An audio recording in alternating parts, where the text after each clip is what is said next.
Bob Martinez pushed his mop bucket down the long hallway of the United Nations Diplomatic Corps building in New Geneva. The floors were always dirty here, because important people wore expensive shoes that tracked mud everywhere. Bob did not mind cleaning up after them. He had been doing this job for 3 years now, and it paid well enough to keep his small apartment and buy cigarettes. The building hummed with activity today. Ambassador Lisa Carter was supposed to meet with some aliens who had contacted Earth. Last week, Bob had heard the news on his radio while cleaning the bathrooms. Aliens were real, and they wanted to talk. Most people were excited, but Bob just shrugged. He had always believed aliens existed somewhere. Out there among the stars. Bob stopped outside the communications room where all the fancy equipment lived. The door was open, and he could see flashing lights and hear beeping sounds. Someone had spilled coffee all over the floor again. These diplomat people never cleaned up after themselves. He wheeled his bucket inside and started mopping near the big computer that handled alien messages. The screen showed lots of text in different languages. Bob could read some of it because he spoke Spanish and English pretty well. Something about sending Earth's best diplomat to space for important talks. Suddenly alarms started going off everywhere. Red lights flashed, and computers made loud warning sounds. Bob looked around, but saw no one else in the room. Through the glass wall, he could see people running around in the hallway, looking worried.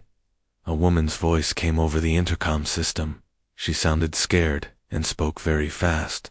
Ambassador Carter was sick with space flu and could not travel. The aliens needed an answer right now about who Earth would send instead. The computer system was broken and could only scan one identification card to send the information. Bob scratched his head and kept mopping. This was not his problem. He just cleaned floors and fixed broken toilets when needed. The beeping got louder and the red lights flashed faster. A mechanical voice started counting down from 10. On the computer screen, Bob could see a message in simple English. It said the aliens would choose someone randomly if Earth did not pick their diplomat in the next few seconds. Bob thought this sounded like a bad idea. Random picking never worked well for anything important. The countdown reached 3 when Bob decided to help. He pulled his janitor identification card from his pocket and waved it near the scanner, like he had seen the diplomat people do. The beeping stopped. The red lights went back to normal blue. The computer screen showed his picture, and the words "Diplomat selected Robert Martinez." Bob stared at the screen for a moment, then started laughing. Someone had made a big mistake, but it was not his fault.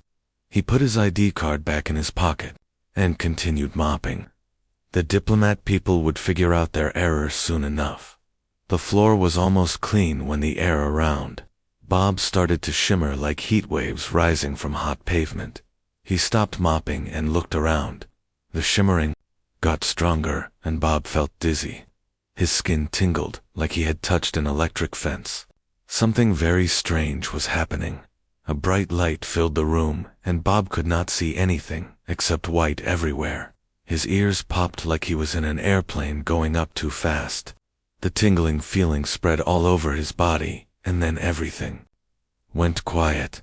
When the light faded, Bob found himself standing in a completely different room.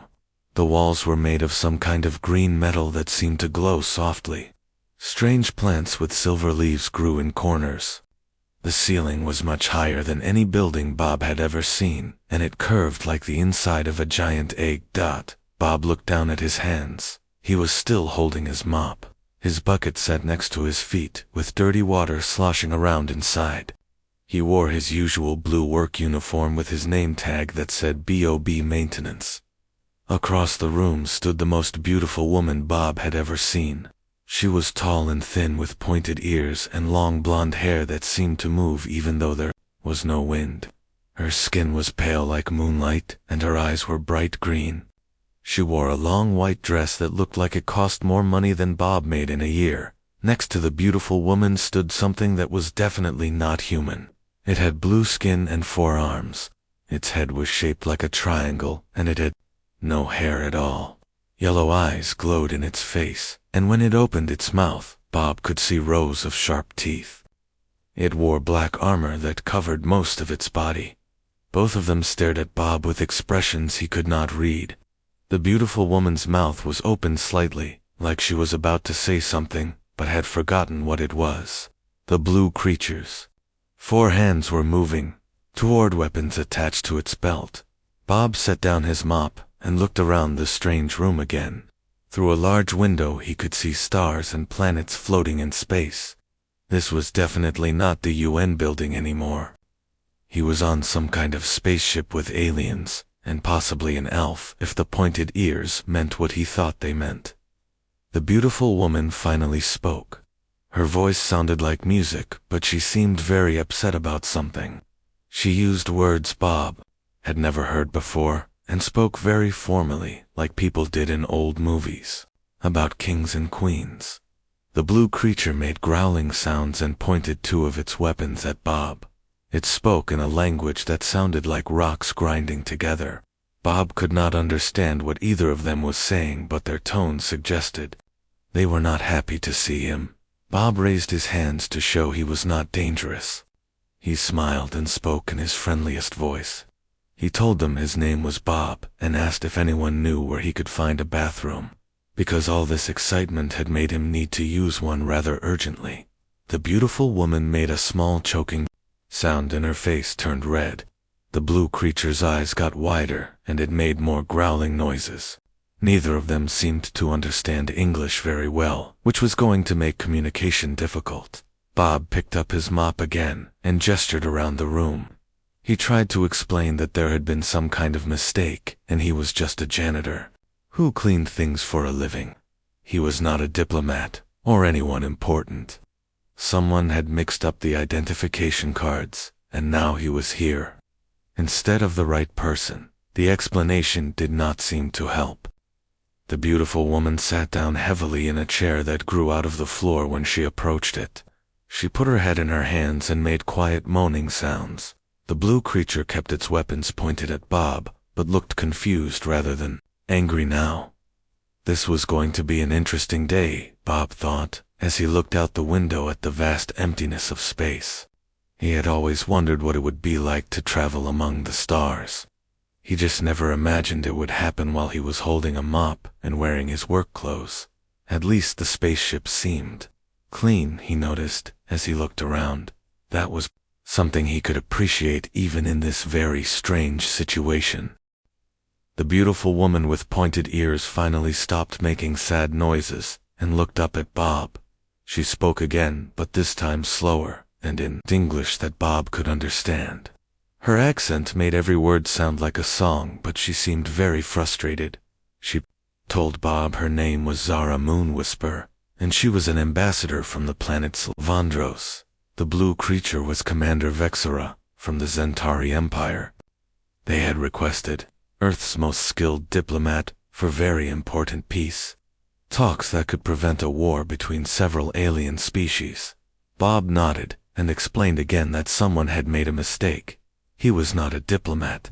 He fixed toilets and mopped floors. He did not know anything about preventing wars or talking to aliens.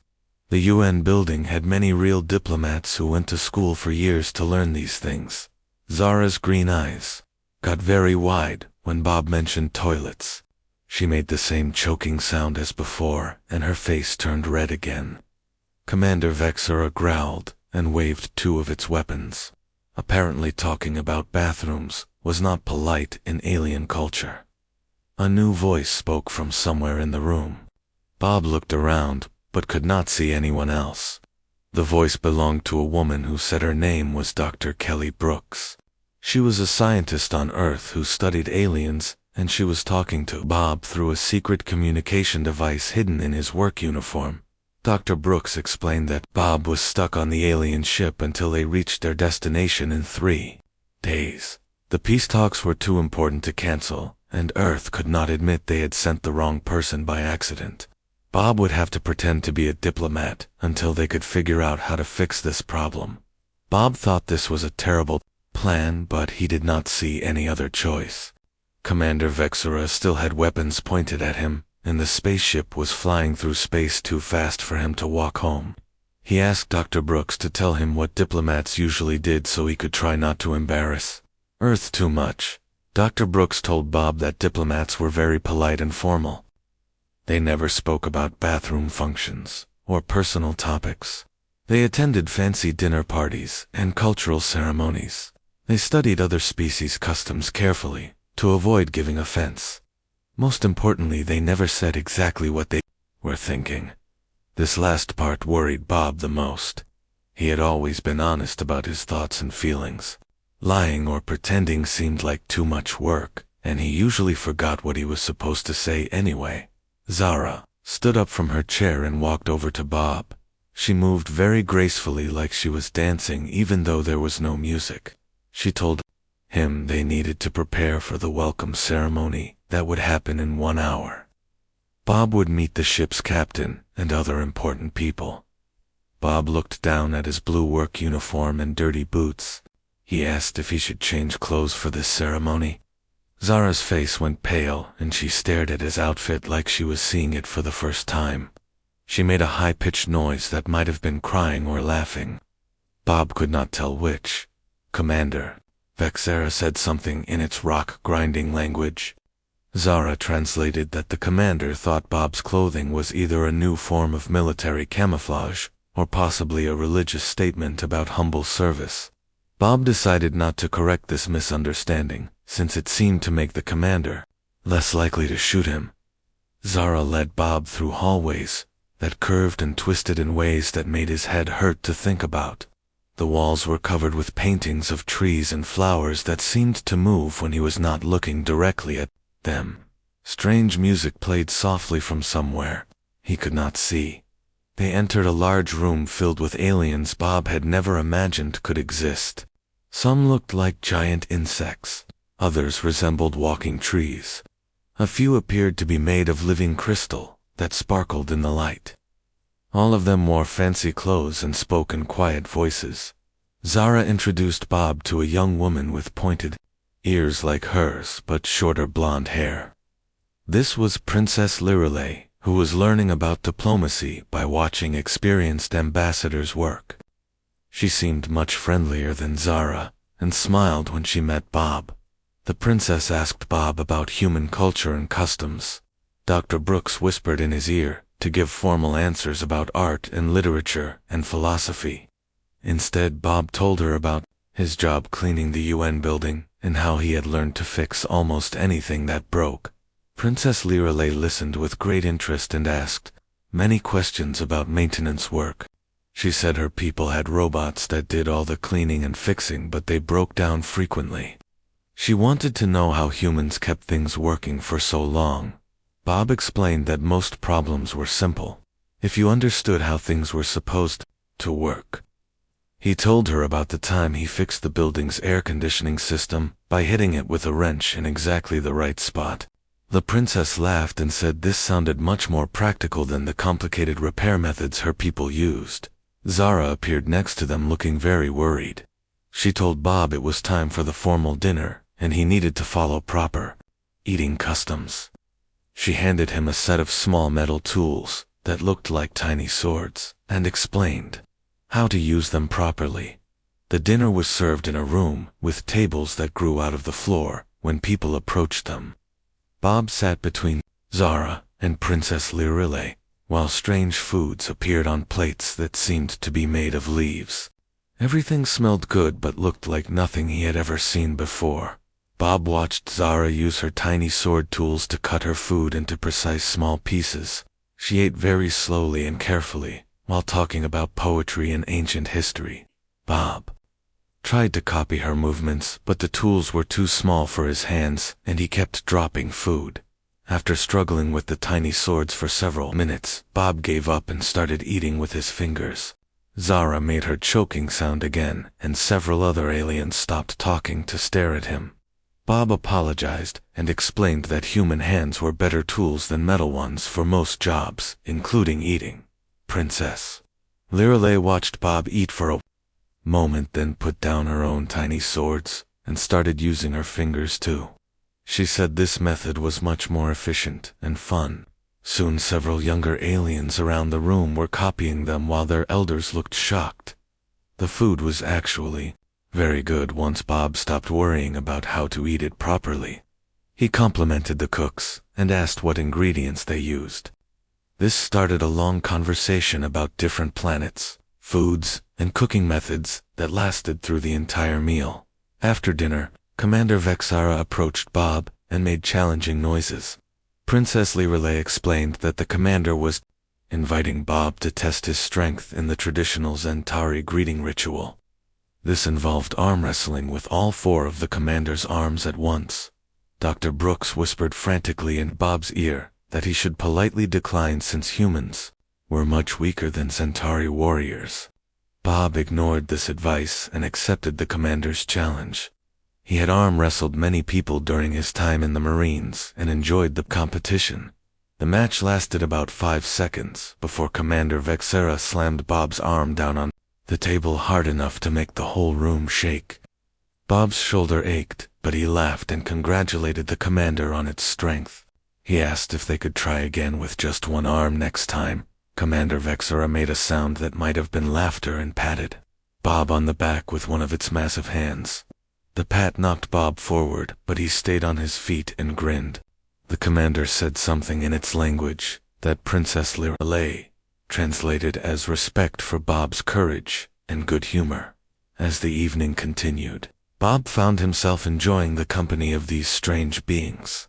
They were very different from humans, but they seemed to have the same basic needs for friendship and respect. Princess Lirelei was especially easy to talk with, and she asked intelligent questions about everything. Zara remained formal and proper, but Bob noticed she smiled occasionally when she thought no one was looking. Commander Vexera included Bob in conversations about military tactics and seemed impressed when Bob shared stories from his Marine service. When the ceremony finally ended, Bob felt tired but happy. Dr. Brooks told him through the hidden communicator that he had survived his first day as an accidental diplomat.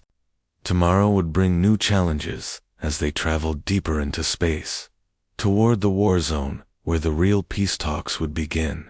Bob looked out a window at the stars, rushing past, and wondered what other adventures waited for him among the alien species of the galaxy. Being a diplomat was much more interesting than mopping floors, even if he had no idea what he was doing most of the time.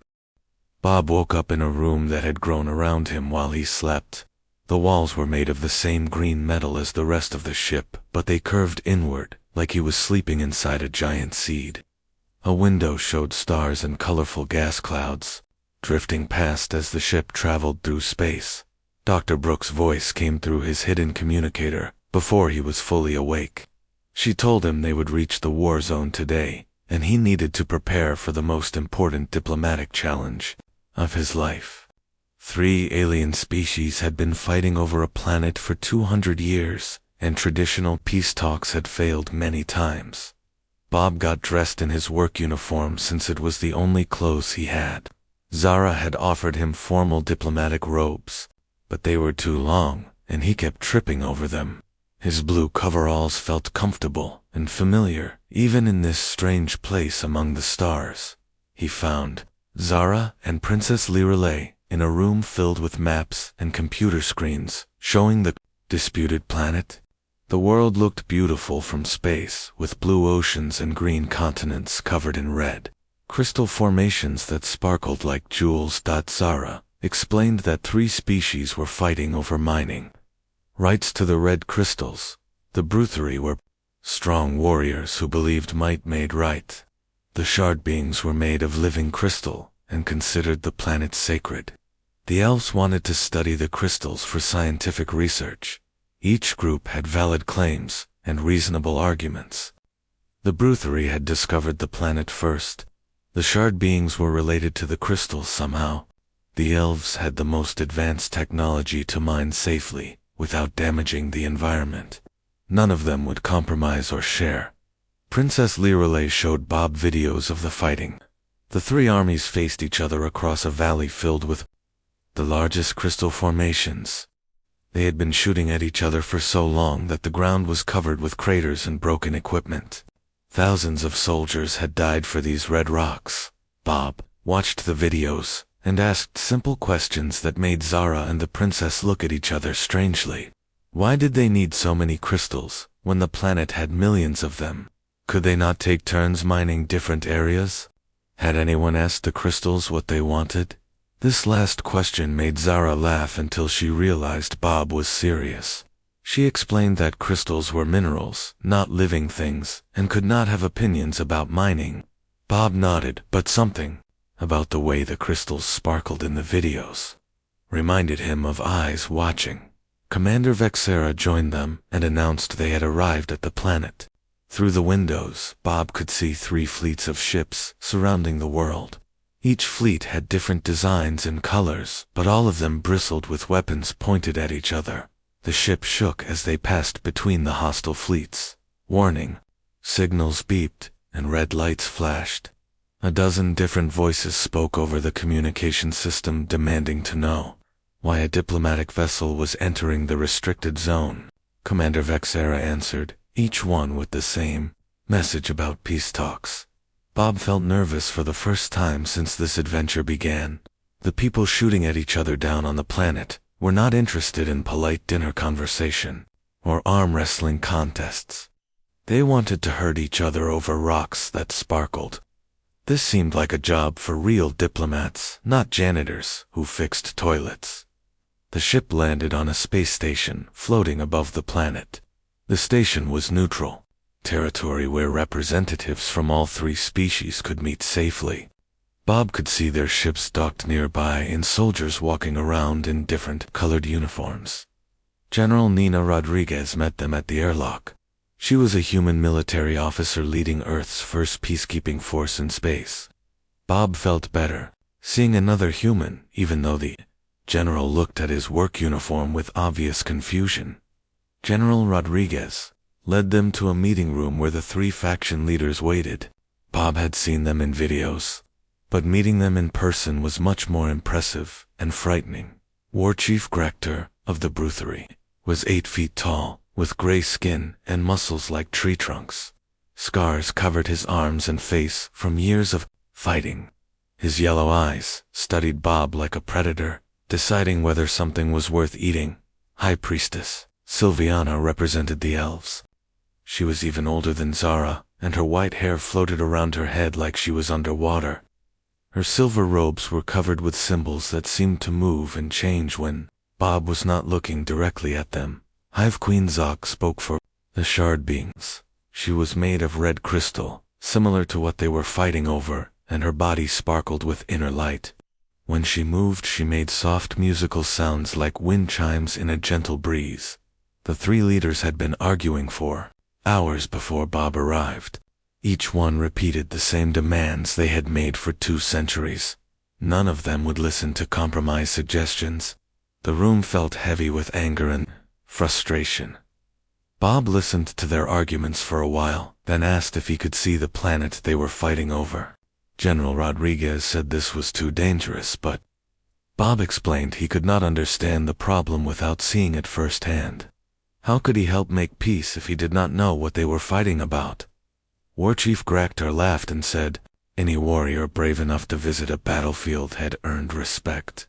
High Priestess Sylviana agreed that wisdom came from direct experience. Hive Queen Zoct H sang a melody that Princess Lirele translated as approval for Bob's courage. Against everyone's advice, Bob took a shuttle down to the planet's surface. Commander Vexera insisted on providing armed escorts, but Bob asked them to stay with the shuttle.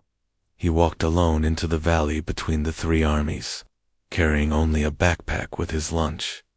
The crystal formations were even more beautiful. Up close, they grew in complex patterns that reminded Bob of flowers or coral reefs. Some were tall as buildings, while others formed delicate arches and spirals. The red colors shifted and changed as clouds moved across the sun. Bob found a flat area in the center of the valley and sat down on a comfortable crystal that seemed to warm under his body. He unpacked his sandwich and started eating while looking around at the amazing landscape. Fighting over this place seemed especially stupid when there was so much beauty to enjoy. Soldiers from all three armies watched him through binoculars and weapon scopes. Bob waved at them and held up his sandwich to show he was just having lunch. After a while, curiosity overcame caution, and a few brave warriors approached him. The first to arrive was a young Bruthery soldier who asked what Bob was doing in the middle of a war zone. Bob offered to share his sandwich and explained he was trying to understand why everyone was so angry about such a beautiful place. More soldiers arrived from all three sides. Bob shared his food and asked each one why they were fighting. The answers were always the same. Orders from commanders who got orders from leaders who had been giving the same orders for 200 years. When Bob asked what would happen if they stopped fighting, most of the soldiers looked confused. They had been born into this war and could not imagine life without it. Some admitted they did not even remember what the crystals were used for or why their species needed so many. A shard-being warrior that looked like a walking ruby approached the group. Bob offered it part of his sandwich, even though he was not sure if crystal people could eat food. The warrior touched the sandwich with one finger and made surprised musical sounds. Through a translation device, the shard being explained that it had never tasted organic food before. The flavors were strange but interesting. Bob asked if shard beings got hungry and learned they absorbed energy from sunlight, but could appreciate the taste and texture of other substances. Soon, Bob had soldiers from all three armies sitting in a circle, sharing food and stories. They discovered they had more in common than differences. All of them were tired of fighting. All of them missed their families. All of them wanted to go home to peaceful lives. As the sun set over the Crystal Valley, Bob started a small campfire, using techniques he learned in the Marines. The mixed group of soldiers gathered around the fire and continued talking. Some shared songs from their homeworlds. Others told jokes that made everyone laugh, despite language barriers. For a few hours the war stopped. Weapons were set aside while enemies became friends around Bob's campfire. The crystal formations around them seemed to glow brighter, as if responding to the peaceful gathering. When military commanders from all three sides arrived to collect their soldiers, they found something unprecedented. Warriors who had been trying to kill each other that morning were now planning to meet again tomorrow to share more food and stories. Bob packed up his empty backpack and walked back to the shuttle. Behind him, the impromptu peace gathering continued around the dying campfire. He had not solved the war, but he had proven something important. The people fighting did not hate each other. They were just following orders from leaders who refused to change. Dr. Brooks contacted him as the shuttle lifted off. She sounded excited and told him what he had done was remarkable. Military analysts were studying videos of the gathering and trying to understand how one man with a sandwich had accomplished more than 2 centuries of formal diplomacy. Bob looked down at the Crystal Valley growing smaller below and wondered if there was more to this conflict than anyone realized. The crystals had seemed almost alive when he sat among them. Tomorrow, he would suggest something that might sound crazy but could change everything. Bob returned to the space station, feeling more confident about his role as an accidental diplomat. The campfire gathering had shown him that the real problem was not hatred between species, but old habits that no one questioned anymore. Sometimes the best way to solve a puzzle was to look at it from a completely different angle. The 3 faction leaders were waiting in the meeting room, along with Zara and Princess Lirile. General Rodriguez looked impressed, despite trying to hide it. Even Commander Vexora made approving growling sounds when Bob entered. War Chief Gractor stood up and declared that Bob had shown true warrior spirit by walking unarmed into danger. High Priestess Sylviana agreed that his actions demonstrated wisdom beyond his years. Hive Queen Zax sang a complex melody that the translation device rendered as deep respect for his courage. Bob thanked them, but said courage was not needed to eat lunch in a pretty place. He had a question that might sound strange, but could be important. Had anyone ever asked the crystals themselves What they wanted people to do with them? The room went quiet. War Chief Graktar scratched his scarred head and admitted no one had ever thought to ask rocks for permission. High Priestess Sylviana looked thoughtful and said, ancient elf legends spoke of living stones, but she had always assumed they were metaphors. Hive Queen Zoex made excited musical sounds that took the translation device several seconds to process. She explained that her people were distantly related to the planets. Crystals, but the connection had been forgotten over thousands of years. The crystals might indeed be alive in ways other species could not understand. Dr. Brooks whispered in Bob's ear that this was an interesting theory but completely unscientific. Crystals were mineral formations created by geological processes. They could not think or feel or have opinions about mining operations. Bob ignored the scientist's objections and asked Hive Queen Zax to explain more about the connection between her people and the planet's crystals. The Shard Being leader sang a long story about ancient times when crystal beings traveled between worlds, spreading life and beauty. According to the legend, crystal seeds were planted on many planets to grow into gardens for future generations. The parent beings would return someday to check on their children and harvest what had grown. The red crystals on the disputed planet matched descriptions of these ancient seeds.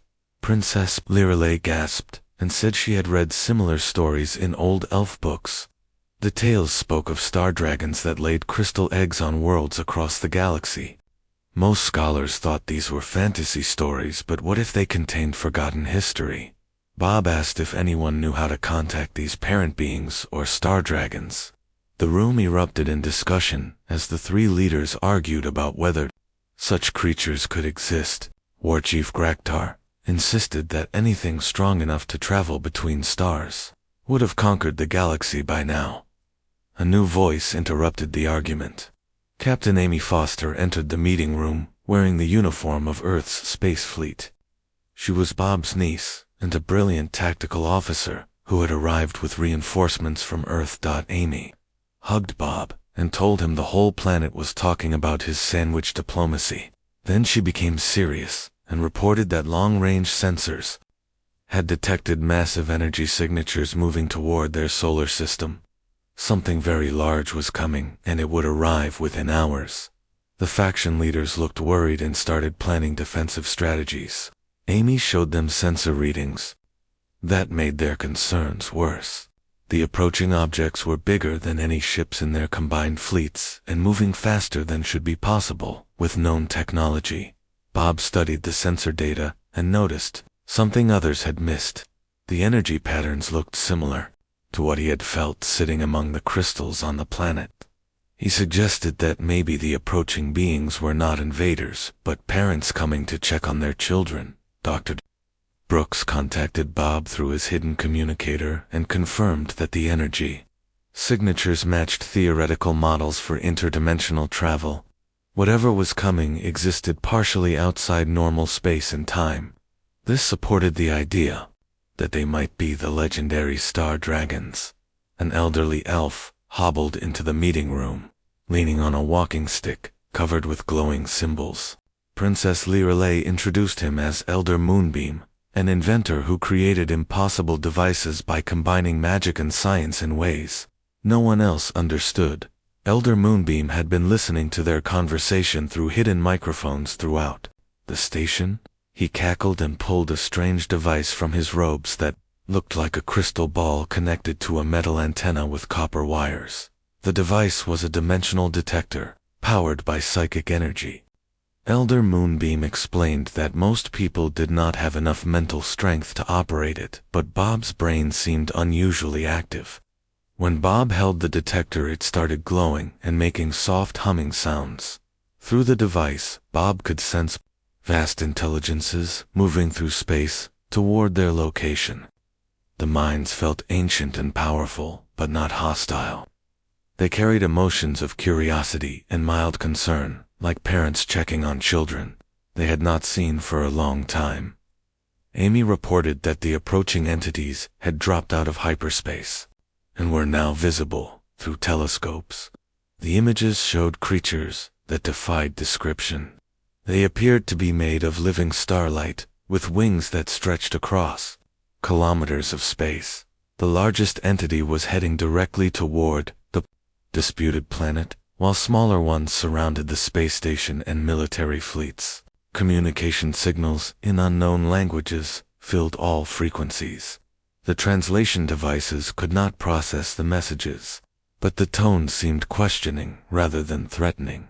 Bob held Elder Moonbeam's detector and concentrated on sending peaceful thoughts toward the approaching beings. After several minutes of focusing his mind, he felt a response. A voice spoke directly into his consciousness, using words and concepts he could barely understand.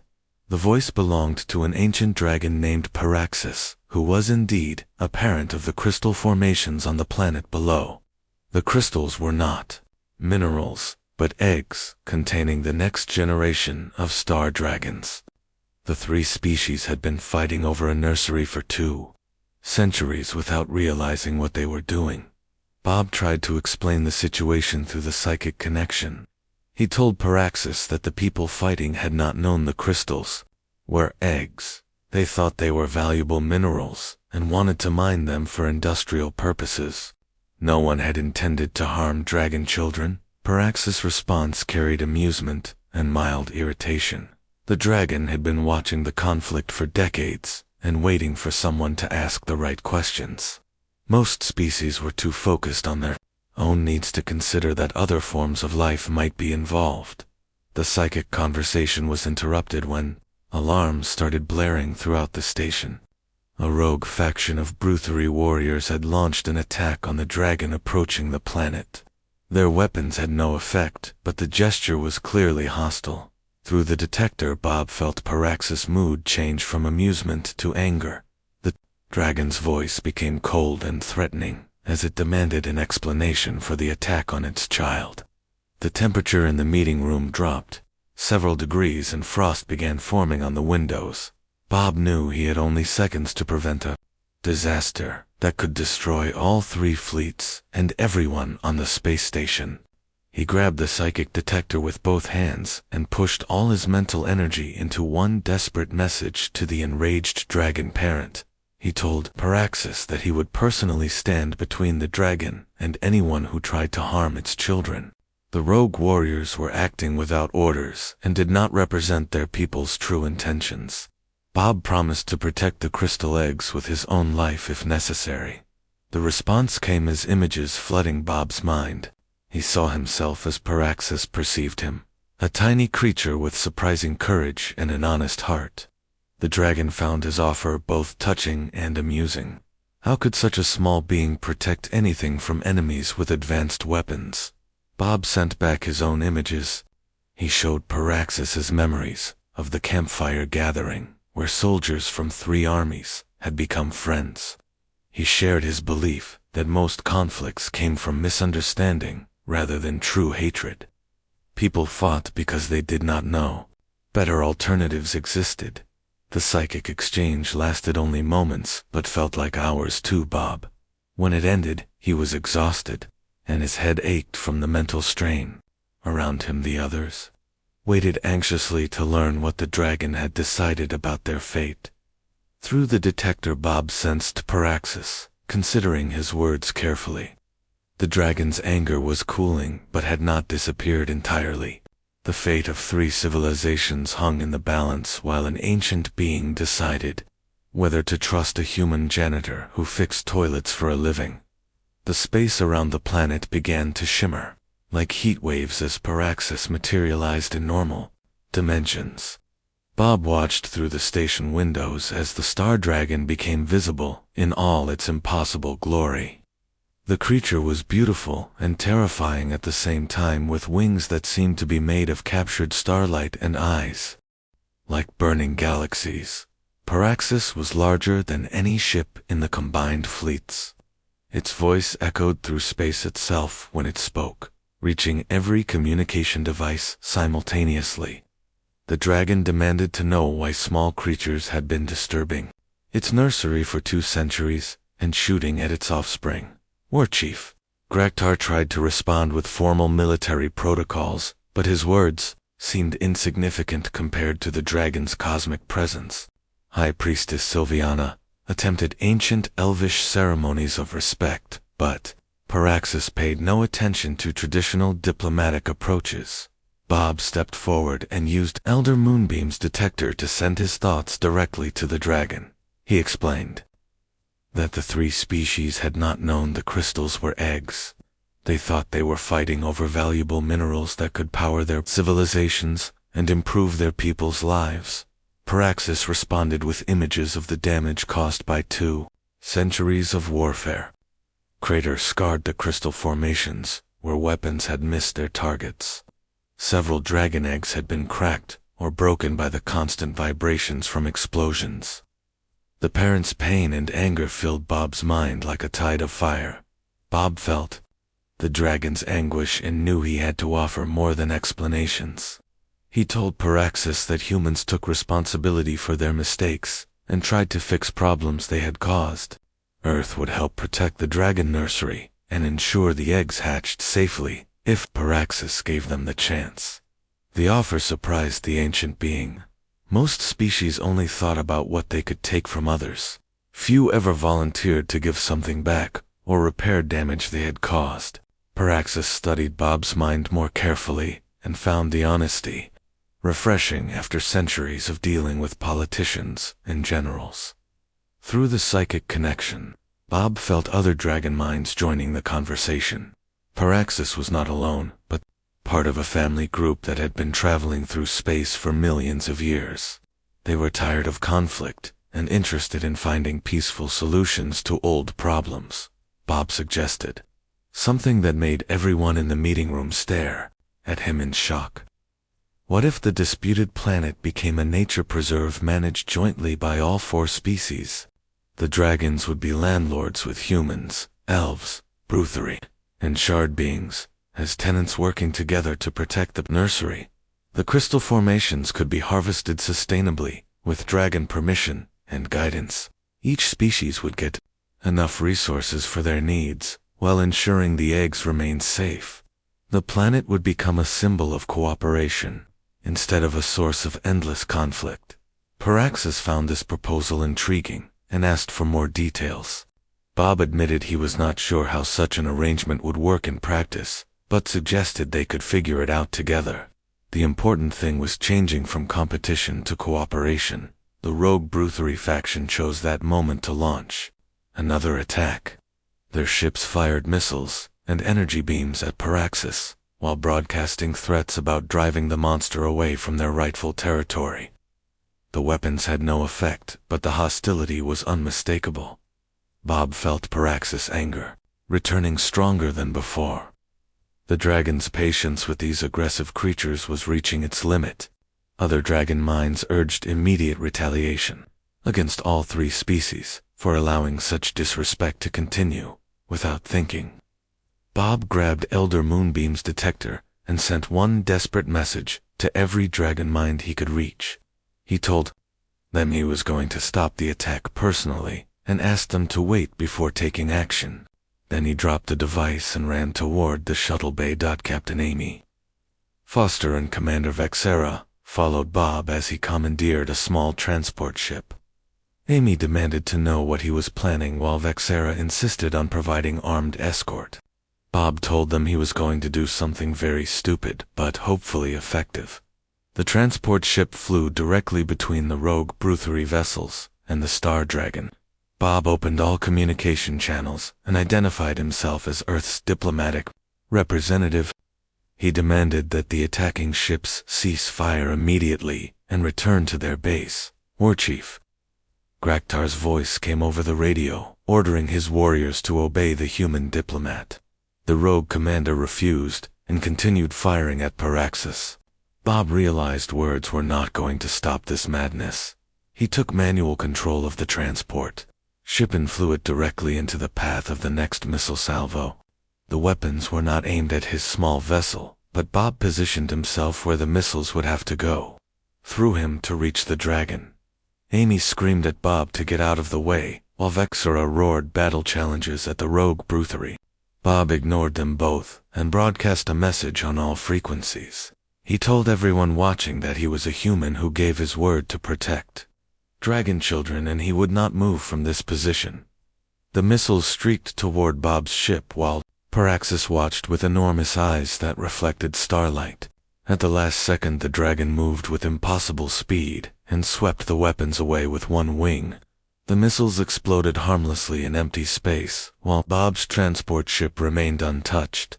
Paraxis spoke directly into Bob's mind with a voice like distant thunder.